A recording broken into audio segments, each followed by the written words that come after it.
Attention, the following broadcast has been approved by Outcasted OC. Viewer discretion is advised. Incoming transmission in 5, 4, 3, 2, 1. What's going on, guys? Welcome back to your weekly NXT review. Here we are with the 2nd of May, the week after spring breaking.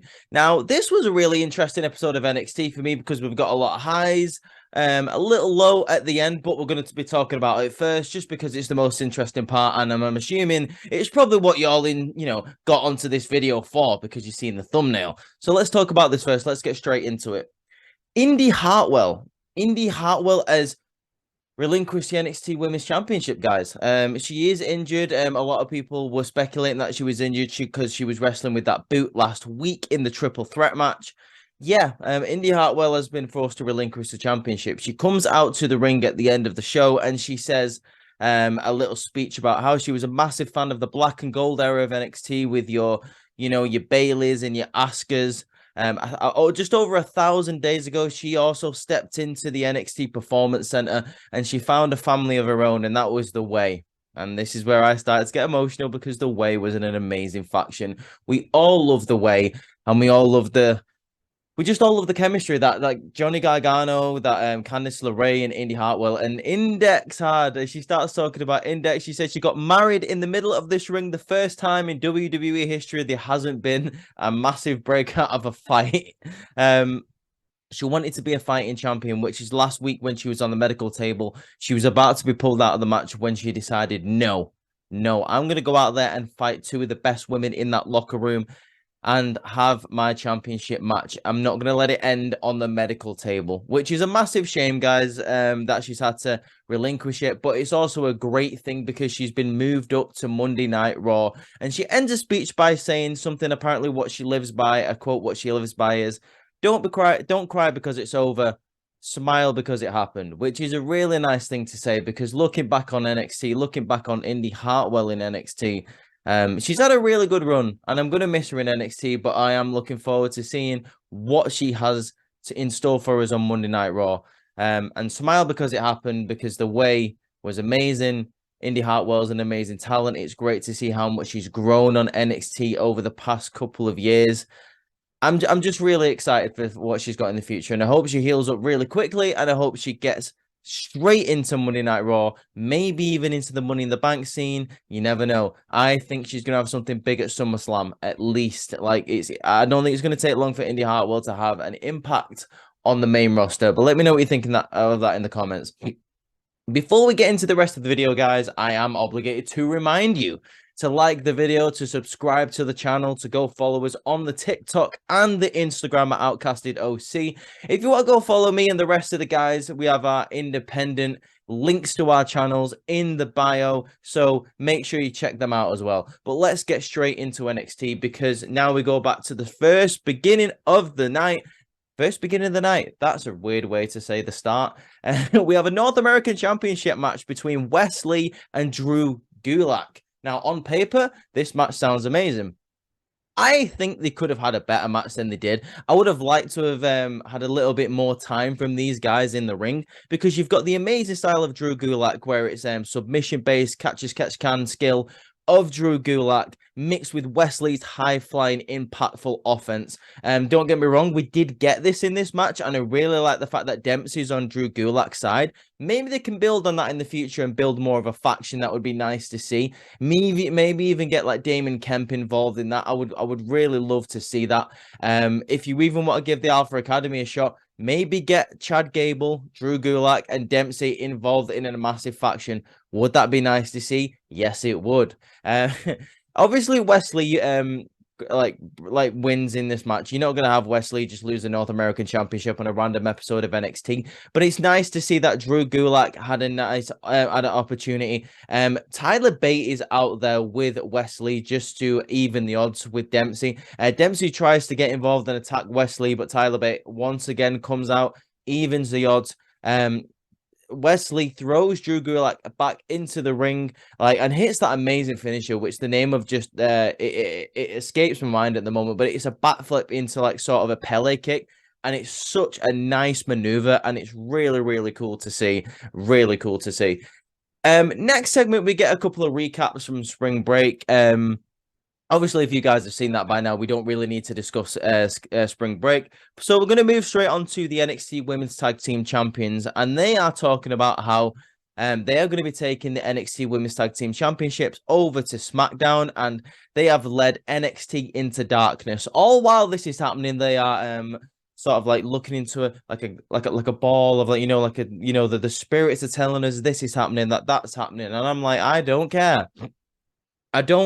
I'm not a fan of Isla Dawn's character. I think it's half-baked, and I just want Alba Fyre to go back to Kaylee Ray. But it is what it is. There's chance for this to be built on. Let me know what you think of this tag team in the comments, because I get a lot of mixed reviews when I talk to people on TikTok about it. Either they love Isla Dawn and Alba Fyre or they don't. I just like to call them the spooky girls, because that's all they are. Like, ooh, I'm a witch and I'm a friend of the witch, so we're spooky. That's all I get from him. Honestly, I'm sorry. I know that's a bit harsh, maybe, but it is what it is. Next, we get Trick Williams coming out, and guys, all I'm going to say is, like, I know Carmelo Hayes is amazingly talented in the ring, and he can also go on the microphone, but I think a lot of people sleep on Trick Willie, because this guy is fantastic on the microphone, and he's really not that bad in the ring himself. So he gets on the microphone and talks about how Carmelo Hayes has been put in the hospital, but Trick Williams is here, and he's been down with Carmelo Hayes since day one. He talks about how he was transferred to Hayes' high school, and although he was looking out for them ladies, he was also looking about like who he can hang around with. And obviously, game recognizes game, and that's why Hayes and Trick Mello gang are a thing. He talks about how he took the spear from Bron Breakker to sacrifice himself for Carmelo Hayes, and he will do that over and over again for him. He's then interrupted by Bron Breakker, who then comes out and says, looks like we know who the real man is in Trick Mello gang, because you're here and Hayes is not. He said he's going to be looking forward to destroying Hayes at the battleground, I believe it is. And so that's Trick Williams. He turns around and says, "So is that you accepting the challenge from Carmelo?" Trick Williams is already very, very annoyed at Bron Breakker, so he says, "Let's fight. Let's duke it out like men. Let's duke it out like men tonight, because you jumped me from behind last week along with Carmelo Hayes, and I think we should settle this in the ring." Bron Breakker, heel mode, surprisingly backs down from Trick Williams and says, "We'll handle this next week. We've got a match next week." So next week, it looks like we're getting Trick Williams versus Bron Breakker. Again, guys, Trick Williams is amazing on the microphone. And like, for me, if you were going to do anything with Carmelo Hayes, please keep him with Trick Williams, because it adds to the package 100%. I think he's massively slept on. Like, always slept on Trick Williams, and I think 100%, like, without Trick Williams, the Carmelo Hayes package just isn't as fulfilled as it could be. What else have we got here? I'm just having a look. Oh, there we go. Yeah, we have got an interview next backstage with JD McDonagh, and he's being congratulated on being moved up to the main roster. Obviously, we saw that him and Zoe Stark on the first night after Raw, after SmackDown, should I say, got transferred to Monday Night Raw. So yeah, I thought this was a bit strange, that JD McDonagh got transferred to Monday Night Raw, but it was also, for me, probably one of the best picks of the draft. Like, JD McDonagh, as we'll see later on tonight, is a true prodigy, and I can't wait to see what he's going to be doing on Monday Night Raw. Hopefully he gets booked right, and that's the same with Zoe Stark, by the way. But backstage, he's been congratulated. Noam Dar shows up, and he says, "Do me a favor in your last match tonight against Dragon Lee. Can you, maybe injure him for me?" JD McDonagh turns around and says, basically, "Don't tell me what to do. And if you piss me off, I'm going to come after that Heritage Cup, because you never give me a shot at it. I'm assuming because it was, you were afraid of me. So if you piss me off, I'm going to take that Heritage Cup and take it to Monday Night Raw with me." I don't know. I don't know if he's going to have a chance. I don't know if that's going to be a match that they're actually going to have, or that it's just all talk. But I'm assuming it's all talk, because it looked like a final goodbye from JD McDonagh tonight. And I'm assuming that he's probably not going to take the Heritage Cup up to Monday Night Raw with him. So, I mean, it's a match that I would like to see. I mean, Noam Dar's talented, and JD McDonagh's just on a different level than most people in that locker room. So, it's a bit of a shame we're not going to be getting that, but eventually, maybe we will. Now we're moving on to a match that I did want to see, but not on this scale, like maybe on a bigger stage. And it's JC Jane versus Gigi Dolan. And for me, this was a bit of an if this is the end of the feud, this is a bit of an anticlimactic ending to Toxic Attraction. I mean, how it started with a bit of the Rockers scene where JC threw Gigi into the Bailey door and, like, you know, just destroyed her. They've had a bit of a feud going on ever since, and this was a weird way to finish it. JC Jane and Gigi Dolan's story, I feel for me needed a bit more of like a lengthy personal story behind it. I mean, you've got Toxic Attraction here, who were one of the biggest factions in NXT for like over a year.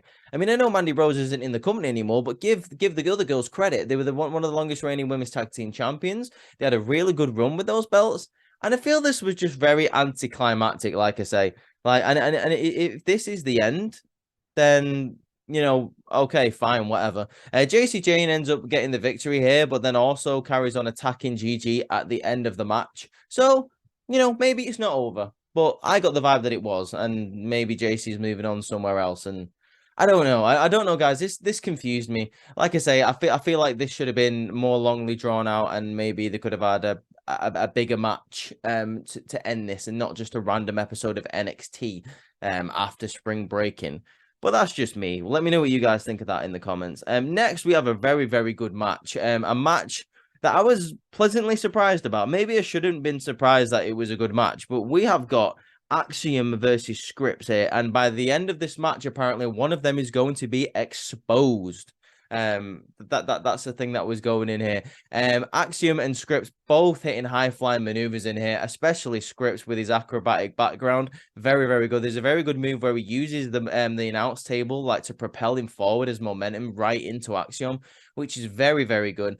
I really love the counter moves that Axiom is using in this match to repel Scripps. Like every time Scripps goes for the finisher and goes for the ending, you've got Axiom really like pulling out reversals out of his hat, like just absolute, or out of his mask, should I say, just absolutely kneeing him in the face. There's a moment here where Scripps is about to come off the top rope, and Axiom just catches him straight square in the face with with a horrible, like, I think it was a knee to the face, and it looked really, really great. Axiom then goes for I always forget the name. I always forget the name of his finishing move, Axiom's finishing move. That so I've had to write it down. Axiom then goes for the golden ratio, hits it 1, 2, 3. Axiom comes out with the victory. Now here's where it gets interesting, and I was very surprised that this happened. Axiom picks up Scripps, goes for the handshake. Scripps goes to attack him. Axiom counters and then removes Scripps' mask. I mean, we all knew it was Reggie, but I was very surprised that they actually removed the mask and, you know, like, showed Reggie already. Scripps has only been a character for a couple of months, guys. I was a bit shocked that they removed the mask, so I don't know what the future is now for Scripps. It was a big victory for Axiom, which maybe will repel him into the upper mid card now. I'm hoping that he gets an NXT Championship match in the future, seeing as you've got all of these people leaving the roster. So maybe Axiom, this is his time to go into the main event scene. I don't know what you're going to do with Reggie anymore. I don't know what you're going to do with Scripps. I actually quite enjoyed Reggie playing a heel. I didn't think he was actually that bad. I think he could have got more screen time. I mean, Scripps was a bit of a silly character, but it's better doing nothing, and it's better being in the 24/7 like title scene, isn't it? So I don't know. I don't know. Like, we can only hope for the best for Reggie in the future. The whole Somalia gimmick was great back in the day, but yeah, I really don't know what else to say about Scripps, guys. I'm surprised it lasted in, you know, so shortly. I don't know. I don't know. I was like I said, I was really just taken by surprise of it. What do you think Reggie's going to do in the future, guys? Let me know. Let me know what you think. I'm just looking at my notes here, and this is just. Do I really have to talk about this? Like, what? So Brooke, you know, JB and BJ, like, and his name Fallon Henley, right? Yeah, they're in a bar, and they're talking about how now Brooks is not with Kiana James anymore, and it ended. And like, they told him it was going to end this way, and I'm like, cool. And then but Brooks turns around and goes, but guys, I learned some things from Kiana James, and they were like, oh, what did you learn? Like, don't tell us about this in this bar. It's a PG bar, guys. Ha ha ha, sex. But he's like, no, I learned about business, and like, your parents could, like, do something with this land and invest in it, and like, maybe get this bar a little bit more money, and like, blah blah blah. And I'm like, okay, cool. Why is this happening anymore? Like, what's going on? I don't understand what this whole gimmick is. Like, they could have invested in this storyline while the whole Kiana James was going on, and now we're still talking about Fallon Henley's bar. Who cares about the bar? Like, no one does. Like, what's I don't understand why we're even talking about Fallon Henley's bar when the whole point of like the Kiana James thing was, by the way, she was supposed to be buying Chase U a couple of months ago. Then the whole thing happened with Fallon Henley's bar, and now she's out of the picture. Now they're talking about the bar. What? Have we just like? Did they just realize that they didn't wrap this up before like Kiana James left? Whatever was going on with Brooks and her, I don't know. Anyway, two women show up and say, Brooks, do you want to come hang around with us? And he was like, no, I'm hanging around with my friends. Cool. Okay, great. I think it would be interesting if maybe they were undercover working for Kiana James. That'd be pretty dope. I wouldn't mind that. That'd be nice to see. That'd be like the saving grace for this little storyline. But yeah, like I just thought it was a really weird segment. So I was glad when we moved on from it. Speaking of something that wasn't really weird and was really good, next match we got Dragon Lee versus JD McDonagh. And this match for me really shows why JD McDonagh is moving up to the main roster. He is more than ready. Just an absolutely beautiful Spanish fly off the top rope from JD McDonagh. And obviously you got Dragon Lee there, who's obviously very, very talented. Noam Dar comes out in this match and interferes. He gets a super kick for his troubles from Dragon Lee. Gets absolutely nailed by JD McDonagh with the what is his goddamn finishing move called? I have literally it's just fell out of my head. Well, it's just fell out of my head. It's that suplex, that really cool suplex that he does where he pulls him into it and like throws him over his shoulder. That's really good. I can't remember the name of it. Like, do you know when you've got something in your head and it's like just on the tip of your tongue? That's just happened to me. JD McDonagh, like I say though, fantastic ending to his run. I was surprised that he won this match, to be honest with you. It usually when someone leaves NXT, they go out, like on the back, basically, like they put someone else over. But I'm fine with JD McDonagh. He needs a bit of momentum going into Monday Night Raw. But if for anyone who knows who JD McDonagh is on Monday Night Raw and know that he's coming from NXT, it's nice to give him the victory. So yeah, Dragon Lee is not very happy with Noam Dar. So there's going to be a feud there, like him going into the future, because like Noam Dar cost him the match. I'm assuming the Heritage Cup is going to be brought into it. Sorry, guys, I don't know what happened then.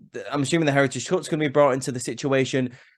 I wouldn't mind the Heritage Cup getting a bit of a light shone on it. If any of you guys watched NXT UK, which I'm assuming isn't many of you, you'll know that this like the match type that the Heritage Cup brings up is an interesting one. So I hopefully it gets a bit of a spotlight shone on it. And Noam Dar, like I say, I mean, I'm not the biggest fan of him in the world, but like I know he's very talented.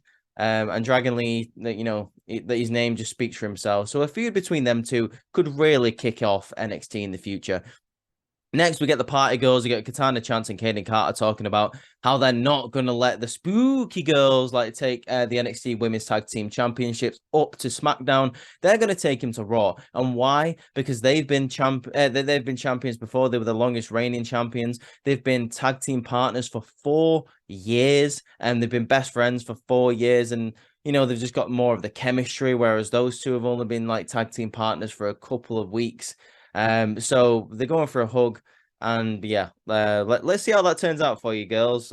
Party girls, ooh, let's party, Katana Chance, and whatever. You got Joe Gacy next backstage talking to the rest of the Schism, says how he's going to sacrifice his body for the rest of the schism, so that the JYV, aka what are they called? Oh, the Dyad. Yeah, JYV. I'm just gonna call him JYV.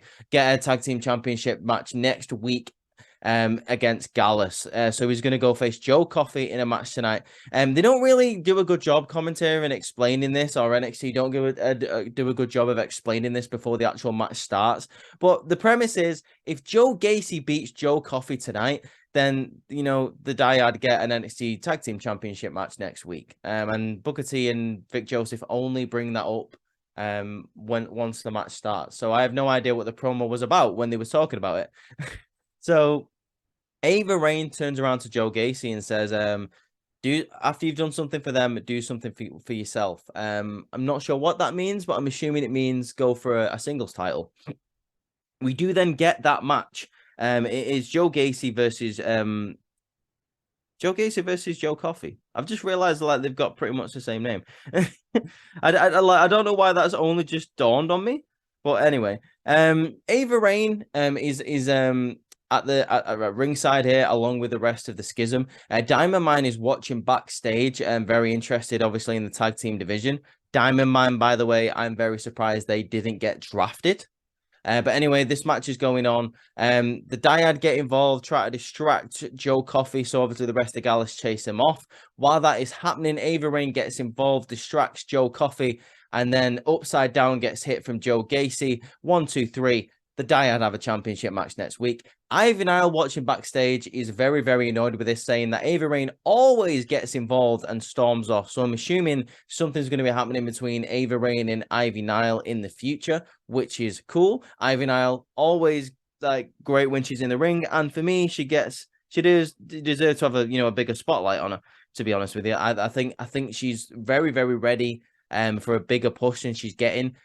So Ivy Nile to the moon, baby, like Cameron Grimes. Let's go. I'm down for that. As for the rest of Diamond Mine, like the Creed brothers, I don't know what's going on with them at the moment. I think they really needed to be moved up to the main roster with or without Ivy Nile. Maybe pair them with Chad Gable.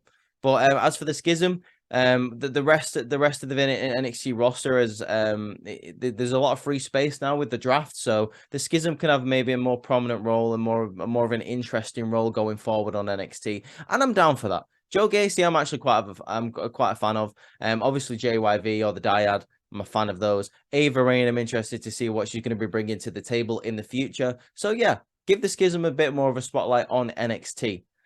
Speaking of having the spotlight, we have a new lady. Like I've not seen her on NXT. Like I think this is her debut match. I'm pretty sure commentator said this.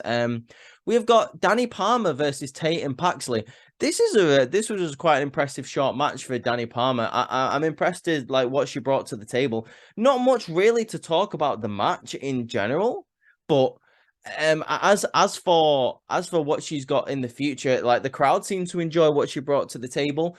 She had a couple of really good moves. I think she had a great dance partner in Tatum Paxley, because I think she's quite impressive as well. But I'm interested to see what Danny Palmer brings to it. Obviously, you've got a couple of women leaving the NXT Women's division. You've got, you got 4 ladies from the tag team division leaving. You've got Zoe Stark leaving. You've got Indi Hartwell leaving. I'm assuming maybe there's is he another person leaving? I didn't see any other subsequent drafts. So we need some more women in that NXT Women's division. Danny Palmer, Tatum Paxley, give them a bit of a chance. Let's see what they've got to offer. Next, you have got a Chase U segment where Duke Hudson takes the place of Andre Chase to teach the class this week. They are learning about the draft. Andre Chase was injured last week as a result of Bron Breakker just being Bron Breakker. Duke Hudson gets asked, do we not have a pop quiz this week? He asked everyone to pick up their tests and tear them up. No, there's no more pop quizzes in Duke University. He sees people chanting for Duke. He looks and says to himself, Duke University, that sounds good to me. So is Duke Hudson going to be turning on Andre Chase? Is Andre Chase going to be kicked out of Chase U? I hope not. Because I really, really like Chase U. And once again, a bit like the schism, because of the draft, give Chase U a bit more of the spotlight. Let's go. I'm all down for more Chase U segments, guys. Chase U is really, really interesting to see. Speaking of things that are interesting to see, We're not talking about Von Wagner, who was backstage showing Robert Stone some pictures. He shows him one picture in particular that he doesn't want to talk about. And, Robert Stone says, you're a free agent now, Von. You need to be more open with me. You was drafted as a free agent to Raw or SmackDown. And I'm like, Von Wagner is literally one of the most driest people in the whole of WWE. Like, why do we let him talk? Can we just get Robert Stone to talk for him? Isn't this the whole reason of having a manager, so that you don't have to get these guys to like show their weaknesses? Von Wagner is not a very good talker. In the ring, he's serviceable. He serves well as a big man. Like, he's better than a couple of big men that I've seen in the past. So I don't know. I don't know what we're going to be doing with Von Wagner. I don't know. I honestly don't know what we're going to do with Von Wagner, guys. Von Wagner, for me, is really one of those people who needs a bit more work before he gets a push. But I'm really not sure like what we're doing with him at the moment. I'm really not sure how we're gonna work with Von Wagner, because I know that WWE are high on him. They really are high on him. So maybe they see something that I don't. But for now, let's move on. We got Dijak talking about how next week he's going to finish off Ilya Dragunov because he destroyed him. He didn't look much like a dragon to him when he had him crushed underneath the garage door. So that's going to be interesting to see, I guess. Dijak, for me, needs more of a push in NXT. I don't understand why Dijak hasn't had the spotlight shone on him in the past in WWE. He's a fantastic big man. He's more talented than like 99% of the big men you've got there on your roster. When he was Dijakovic, I was a massive fan of him when he was having his matches with Keith Lee. So I really don't understand like why it's taken him this long to, maybe give him a bit of a push. I don't know. Like, I can't see him winning against Dragunov though. I really can't, which is a shame, but it is what it is. Apollo Crews comes across Trick Williams in the locker room and says, I know we've had our differences, but you're really, really talented. And if you keep on going, it'll be you that's called up to the main roster next year. Obviously, they try to push Carmelo Hayes and Trick Williams as a face duo now, which is fine. And I agree with everything that Apollo Crews is saying about Trick Williams. It's a shame he doesn't take his own advice, because Apollo Crews is very talented. And if he just had a little bit more charisma by him, he could be more interesting than he actually is. Then we move on now to the main event, guys. The main event of NXT for the NXT Women's Tag Team Championships. We have got Alba, Fyre, and Isla Dawn versus Kayden Carter and Katana Chance. Both of these guys' last matches on NXT. And who comes out with the victory? It is going to be Alba, Fyre, and Isla Dawn. The spooky women come out with the victory. This match was a lot shorter than I thought it was going to be for, like, considering, like I said, this is those guys' final matches on NXT. But it is what it is, I suppose. It was a really good match, to be honest with you. With the time that they were given, they got given a short amount of time, but they really maximized every minute that they had. Great, especially from Kaylee Ray and Katana Chance, by the way. I'm a massive fan of Katana Chance, or Case Catanzaro, whatever you want to call her. Kayden Carter is very good too. Isla Dawn for me needs a little bit more work, but those three really carried the match, and I was interested to see who was going to win this match, to see like what was going to happen with the NXT Tag Team Championships. Commentators was trying to like make it known while the match was going on that whoever won the titles was going to have to come back to NXT and defend it every single week. Like they brought that up several times as a point, and obviously I was like, well, it's going to have to be like that unless you're going to merge both women's tag team championships, which they're not going to do. I think it would be a good idea, but they're not going to do that. So they're going to have to come back to NXT. But spoiler alert, I don't think that's going to last very long, because there is no way like they're going to keep going back and forth like for a long period of time. It just wouldn't happen. You would get burnt out in real life. And also it just wouldn't make booking sense for interrupting a storyline on SmackDown to go back to NXT to defend the tag team championships, or even vice versa. So probably the first defense, I have a feeling that Isla Dawn and Alba Fyre are probably going to lose that match. But that's the end of NXT, guys. We've already talked about the Indi Hartwell segment. Let me know what your favorite match was in the comments. Also, let me know what you think of Indi Hartwell having to relinquish the NXT Women's Championship because number one, she's moving up to the main roster, and number two, because she's injured. Let me know what you think of any other of the drafts, the call-ups that we saw on SmackDown and Raw and the subsequent shows afterwards. Let me know what your favorite pick was from NXT. Are you surprised that other people from NXT weren't called up to the main roster? I can think of a few people, but I'm not going to say that because I'm going to leave it to the comment section. Make sure you leave a like on this video, guys. Make sure you subscribe to the channel, turn the bell notifications on so you get an update of whenever we release a new video. Go follow our channel at Outcasted OC on Instagram and TikTok. Our personal links, as in me, Court, G's, Ross's and Lauren's, are all going to be in the description, guys, if you want to check our channels out on TikTok. Mine is Rudy Poo Candy Ass, just to let you know. But that's it, guys. That is it for that's it for NXT this week. I thought it was an interesting episode. I'm glad that it didn't go on. Sometimes NXT feels like it's going to drag, but this time it didn't. So I was happy that it was a serviceable ending segment for Indi Hartwell as Dexter Lumis came out and carried her away. So nice to see. It was real. I forgot to talk about that actually. Yeah, how she got out of the ring, Dexter Lumis appeared from under the ring and carried her out. The ending, beautiful ending. And we're going to be having a tag team tournament. Oh, for God's sake. I am absolutely dying at the end of this video. We're going to be having a tournament, guys, for the Women's Championship. Jesus Christ. I have absolutely died a death at the end of this video.